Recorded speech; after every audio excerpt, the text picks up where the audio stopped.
Okay, I'll be back. And here I am. Now I'm going to start with these floor joists, and I'm going to start with the center floor joist right here. I'm starting in the center because I want to figure out what's square and try to keep things as square as possible. However, you know, this house this age, over 100 years old, isn't going to be square. So I'm going to run a line down the center of this center joist, and I'm going to work my way this way and that way and allow for any out of square to occur at the edges. Because most likely, especially in a kitchen, these edges are going to be buried underneath cabinetry anyways. Be nice if that wall is square, but these walls look pretty straight, so depending on how I lay the flooring, I don't think you'll notice anything that's going to be off too much with these floors. Got my handy dandy battery powered circular saw. Never thought I'd ever see one of these, but works really good for doing something as simple as this.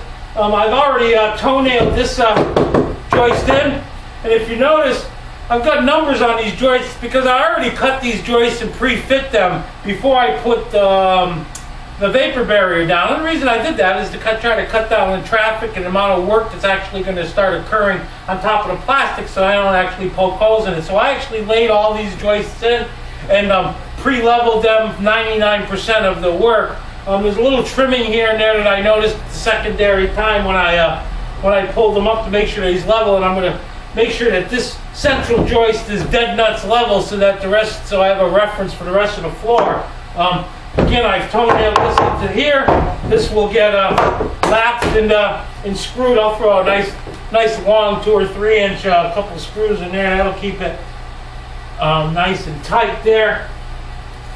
I'm going to level this first and find out where my level is. I could lose a little bit up here, and I can actually see it on the ledger that I'm up above the ledger a little bit. So I'm gonna lose a little bit of end off of this bird mouth just to get my level in even with that. Let me throw this over here. Oh, maybe over here. This looks like a good place to cut too. Just gonna trim a little bit. Oh, I'm gonna see something that I'm not gonna like right now. And that's hitting that. All right. That's not going to get me anywhere. Oh, boy. That's an interesting situation. Yeah. All right. Let me try it this way. Oh, yeah. That's better because, you see, I got these flats here, and I'll show you what these flats are for a second. Take off about,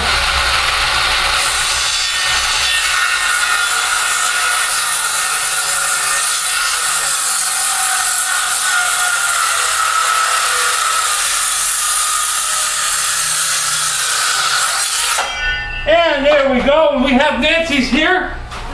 Come by to visit. Oh.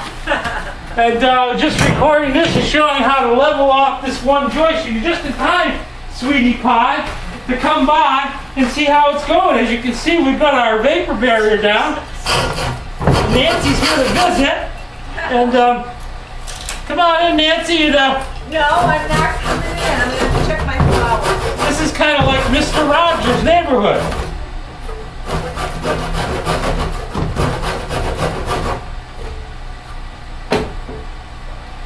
It's a beautiful day in the neighborhood, a beautiful day in the neighborhood. Would you be mine? Could you be mine? You know, I just got here. I had all kinds of problems at work. Yeah. It's a pain in the ass. But I already feel better just coming here. I can't really stand people. This is the only thing I really like to do, to tell you God's honest truth. The hell with the rest of the world. Leave me alone. That is what they call dead nuts level. Okay? That's dead nuts level squeezed around right there. Beauteous. Now, because I know what we got right here is going to be in that reference layer too. So I'm going to just do that. I'm going to take a nail. And I'm going to take a nail. I'm also going to grab my line right here. And I'll show you what we're going to do with this in a second. But we're going to take the nail and we're going to First, I'm just going to toenail this with a single nail right in here to keep this from moving, because I already know that's straight there.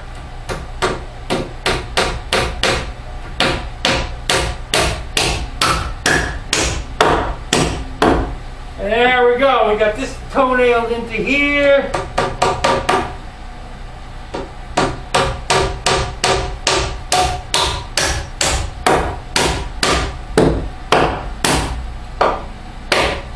You notice I use a hammer.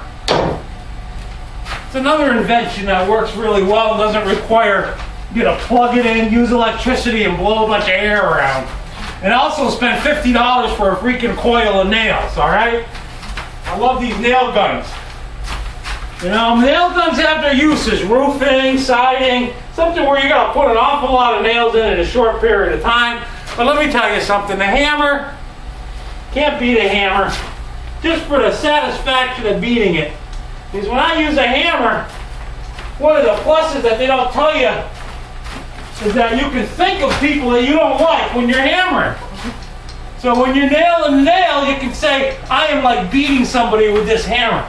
That's what I think, see. And what I'm going to do, so I'm going to run this line right down this joist. And this line right here will tell me, because this is on the edge here, that joist is straight. This is right here, so this edge just needs to come right here. That's good. And that's perfect. And you know what? I put a little marker line right there anyways, and it lines right up. You cheated. So I cheated. So anyways, that's our first joist. I'm going to sign off for now so I can get to work. I'll come back when all the joists are up.